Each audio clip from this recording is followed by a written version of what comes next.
Buenos días, amadas hermanas. Dios les bendiga. En esta mañana estamos desayunando con Dios. En esta mañana, mis amadas, quiero compartirles palabra y quiero titularle a esto: Seamos intencionales con el Evangelio.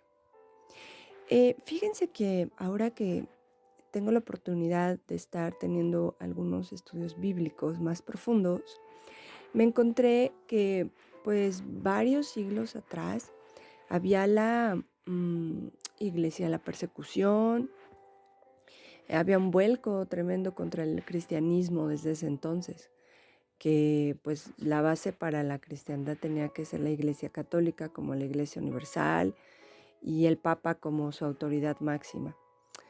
Aquí el movimiento que se da incluso en nuestro país, ¿no? Como el de la Reforma Protestante, eh, exige pues una origen de serios cambios, ¿no? Eh, y pues les quiero compartir como que históricamente que en 1517 Martín Lutero publicó sus famosas 95 tesis, motivado por la necesidad de mejorar la iglesia cristiana. Lutero fue un teólogo y fraile católico agustino que comenzó el impulso de la reforma religiosa en Alemania, en cuyas enseñanzas se inspiraron la Reforma Protestante. Él exhortaba a la Iglesia cristiana para regresar a las enseñanzas originales de la Biblia, lo que produjo en ese momento la restauración de las iglesias cristianas en Europa. O sea, hermanas, sus contribuciones en la civilización occidental se extienden más allá del ámbito religioso, ya que sus traducciones de la Biblia ayudaron a desarrollar una versión estándar de la lengua alemana y se convirtieron en un modelo en el arte de la traducción. Lutero desafió a la autoridad del papado al afirmar que la Biblia era la única fuente de autoridad religiosa. Creía que la salvación solo se podía adquirir a través de la fe en Cristo y no requería necesariamente de la asistencia de la Iglesia.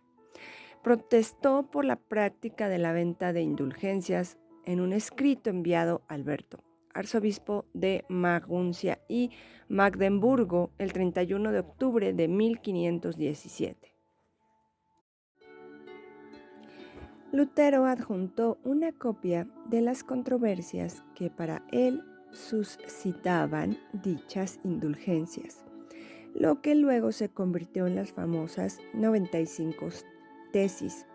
Colgó una copia en las puertas de las iglesias del castillo de Wittenberg, el mismo día que había redactado la carta que hoy se considera el origen de la Reforma Protestante. Así es que en 2 semanas sus tesis recorrieron toda Alemania y en un mes ya se conocía en toda Europa. Esta reforma protestante no concluyó sino hasta la paz de Westfalia en 1648.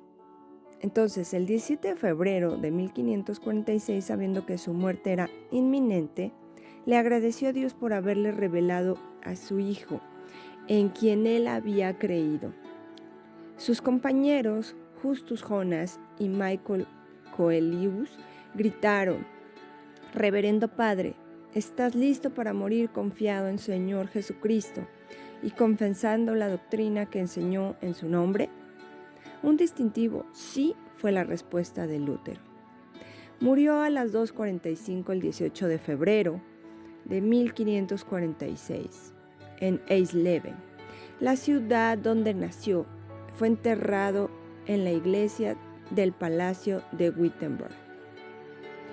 Martín Lutero y muchos cristianos más de esa época tuvieron que enfrentarse a gobiernos, sociedades difíciles, falsos maestros y enemigos de la verdad, poniendo en riesgo su propia vida.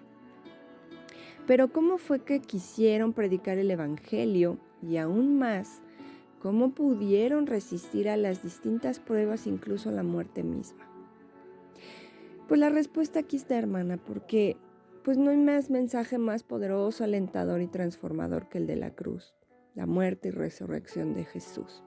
Es un mensaje de vida y de esperanza, que no lo podemos encontrar en ningún otro lugar. en ninguna otra religión o filosofía. Es un mensaje pues para la vida eterna. Así es que, amada hermana, si tú eres una hija de Dios, entonces comprende de lo que te estoy hablando. Solo tienes que recordar el día de que Jesús llegó a tu vida y cómo no volviste a ser la misma persona nunca. Así es que tú has renacido para una esperanza viva.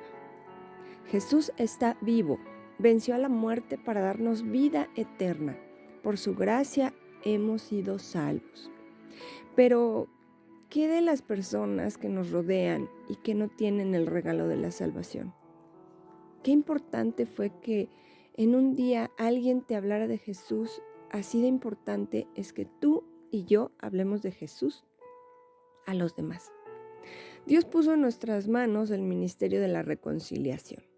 Vamos a ver cuál es ese ministerio. Vamos a 2 Corintios 5, 18 al 20.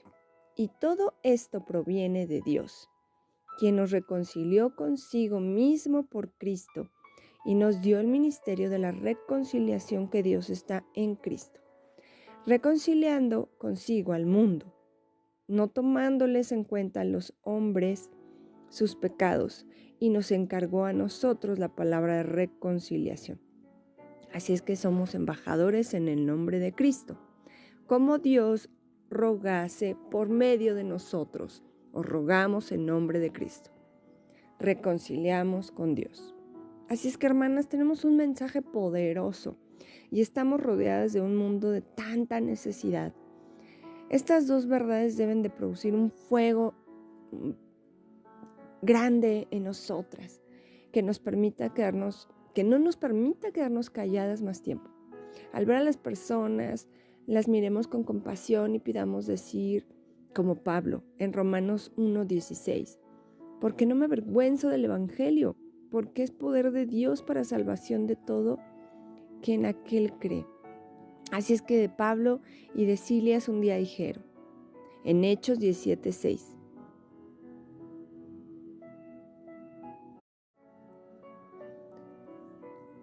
pero no hallándolos, trajeron a Jasón y algunos hermanos ante las autoridades de la ciudad, gritando, estos que trastornan el mundo entero también han venido acá. Y entonces, para que nosotras también podamos trastornar nuestro mundo con el Evangelio, ¿no? Tenemos que ser intencionales con el Evangelio, hermanas. Que seamos personas que nos proponemos predicar el Evangelio, que nuestro propósito en diferentes actividades, visitas, reuniones, charlas, sea con el motivo de llevarles el mensaje de salvación a una persona. Yo siempre pienso y digo que pues no es como llegar con bibliazos, pero sí compartir con amor la palabra de Dios. Así los discípulos de Jesús, el apóstol Pablo, Martín Lutero y muchos otros en la Biblia y en la historia fueron personas intencionales. Su propósito era predicar el verdadero evangelio de Jesús, aun fuese a costa de su propia vida. Ellos eran los que en Hebreos 11:38 dice, de los cuales el mundo no era digno. La mayoría de nosotras, hermanas, no vivimos en un mundo de persecución como lo vivió Martín Lutero y muchos otros hermanos en aquella iglesia también perseguida, más que con la intención de alcanzar al perdido. Lo pusieron y dieron todo y arriesgaron sus vidas, pero la motivación de ellos tenía que ser la misma que tú y que yo al compartir el Evangelio.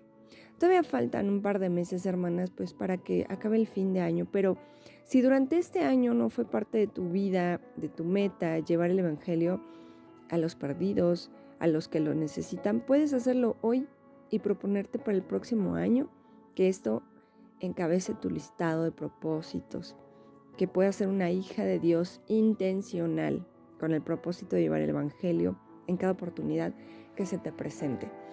Hermana, pues esto fue una hermosa reflexión que quería compartirles.